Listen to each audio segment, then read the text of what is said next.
How's it going, everyone? It is Andre Williams, and over here we talk stocks and we focus on one thing.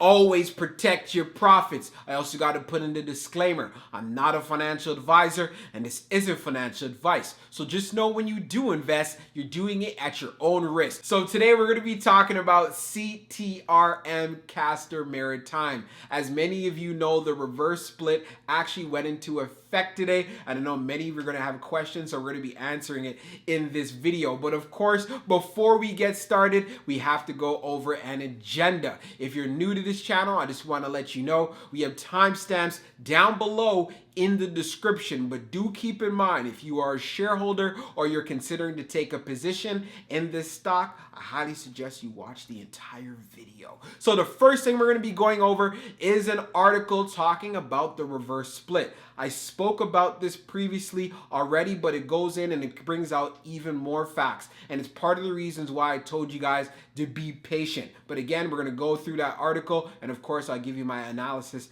afterwards. And then what we're going to be doing is a technical analysis. We're going to be taking a look at the CTRM stock chart. And the fact of the matter is, I do not want you guys overpaying for this stock. And if you are looking to average down, where are some particular areas that you could actually look out for? We also go over the fact of, hey, if CTRM does a reversal and begins to look bullish again, what are some areas you need to look for? So that's what we cover in regards to the technicals. And then when all of that is done, I'll be giving you guys my final thoughts.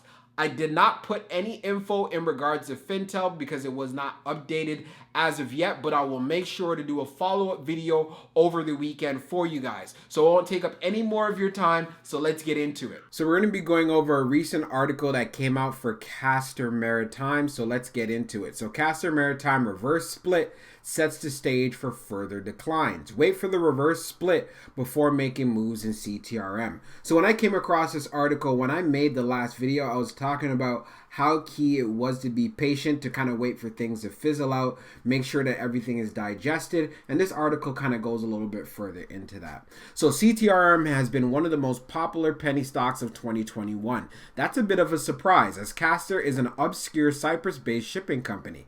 That's not usually the sort of thing that rises to the top of the trading radar.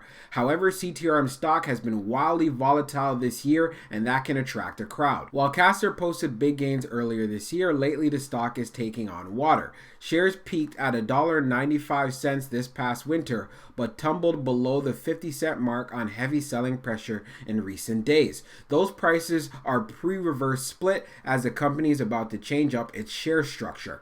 The reverse split. Castor announced that it will be doing a 10-for-1 reverse split on Friday, May 28th.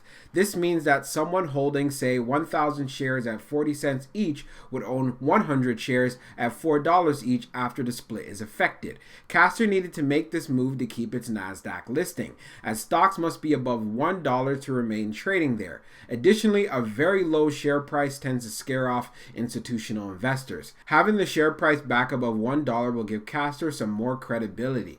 That's not the only thing the split will cause. However, prepare for short selling. Let's be blunt. Reverse stock splits tend to be a short seller's best friend.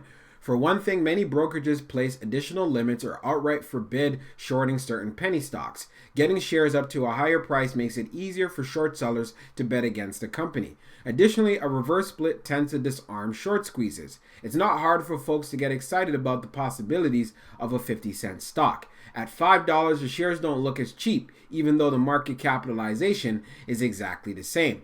At pre-split levels, Castor Maritime was the lowest price shipping stock around and one of the lowest price highly traded stocks out there, period. If people on Robinhood wanted to buy a few shares of something without spending more than a couple of bucks, CTRM stock was an option.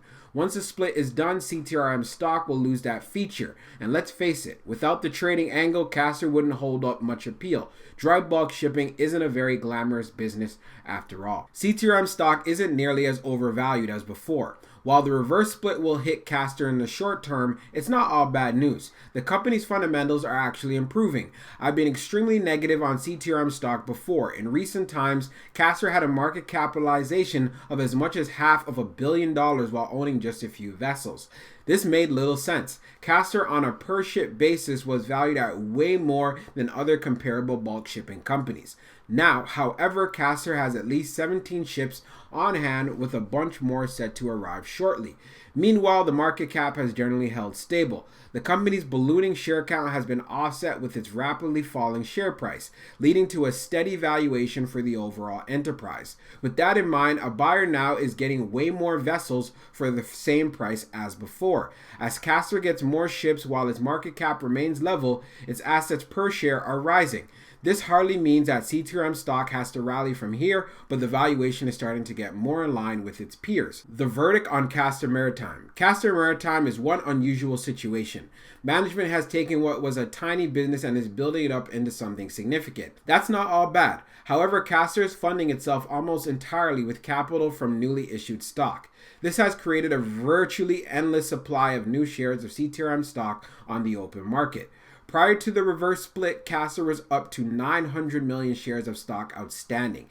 That's an exponential increase from 3 million in 2019 and 68 million in 2020. Regardless of how many Reddit posts people write about Castor, it's hard for retail traders to absorb so much newly printed stock. As a result, the share price has been in steady decline for weeks now. Once the reverse split is out of the way, assuming management finally stops issuing more shares, CTRM might be able to stabilize until the reverse split is digested. However, expect at least one more downside push in Castor's stock. So to sum up everything that we just read, this is part of the reasons why I was saying you want to exercise some patience here before actually adding more to a position for CTRM. Another thing to also take into consideration of the fact that this is in the dry bulk shipping space, and this is an area that does not get a lot of attention.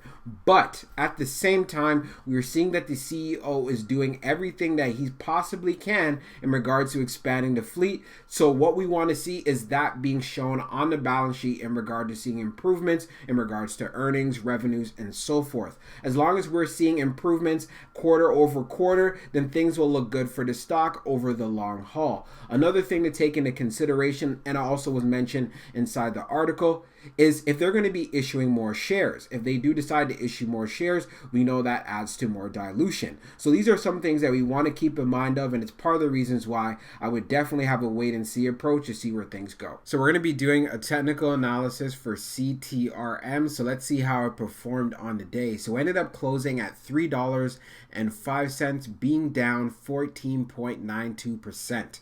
On the low, it tested $3.05, and then on the high, testing $3.42. So what we want to take a look at is see how it lined up with our indicators. So it is below the 200-day, it is below the 100-day, and it's also below the 21-day EMA. So if we take a look at the pattern here, it's definitely looking bearish here for CTRM. As far as when we take a look at the RSI down below, it is definitely in the oversold territory, being right around 20. So what does this mean? There definitely is some more room for downward pressure in the CTRM stock, and it's part of the reasons why I told you guys to be patient if you're considering to get into a position here. If we go down to where the next level of support is, we want to see it be able to hold up at least here around this $2.60 level. This is a potential area where CTRM can go, but before it actually goes down to this area, it's definitely going to have to break this $3 level here. So taking all of this into consideration, please do not be in a rush to get into a position here. I would definitely be looking at other positions or waiting for the price to actually stabilize itself. So in order for CTRM to actually start reversing this pattern, it's going to have to come back here to at least reclaim the 21-day EMA right here around $3.59. If it does not do that, then like I said, there's going to be a lot more selling pressure, and I know there's going to be a lot of shorts who are going to be getting into this play to drive down the stock even further. If we're also taking into consideration like solid heavy areas of support, do keep in mind on the chart this shows us it is around $2.25. So now you got all that information. Hope you guys go out there and you know exactly what you need to do and how to play this particular stock. So for my final thoughts for CTRM, like I said in the previous video, if you are considering to get into a position, please exercise some patience here. I still do see a lot of downside in this stock because, as we know, the reverse split and as far as the market sentiment, it is not the greatest. Of course, there are no happy campers on this ship. Sorry, I just had to do that. But outside of that, in regards to what's going on management-wise for CTRM, we already know the CEO is putting in the work in regards to expanding the fleet. And these are one of the things that we cannot ignore, because the more he expands the fleet, I feel like this will be reflected on the balance sheet and it should be favorable. This is what we are assuming here. Revenue should be a lot higher. We should see some improvements in profit margins and so forth. And I know if we see that consistency when they do their financial reports, then the stock can go back to moving to the upside. Also, do keep in mind of the fact, if you're getting in this particular play, you are betting on the management, and you're also betting on the fact that, hey, you're going to be holding this stock for quite some time. Another risk to also understand, yes, they did the reverse split, but is the CEO going to decide, hey, well, you know what? I want to do some more dilution. I want to sell some more shares out there on the open market. This is another thing to be aware of, because if he does go out there and further dilute some more shares, then again, it's going to take even longer for this stock to actually reach its full potential. But one thing that we do know for a fact, when he does have cash and when he does have capital, he is putting it to work. So this is the reason why, as an investor, you need to make a decision here. So if you're looking at going into a position right now at this current time, in my personal opinion, I do not think it is a wise decision. You might want to look at another play. If you are waiting and you want to make sure that you can put even more money into this play, since you believe into the long-term prospects, then I would simply just wait. There's nothing wrong with that. And also, do I still have my position in CTRM? Yes, I do, but like I said, it is very minimal, so I'm just gonna leave it. And I'm also got to say this too, because I want to make sure I emphasize this. When it comes to penny stocks or any volatile or speculative type plays, I know we talk about quite a bit of them on this channel, make sure it is not taking up a good size portion in your portfolio.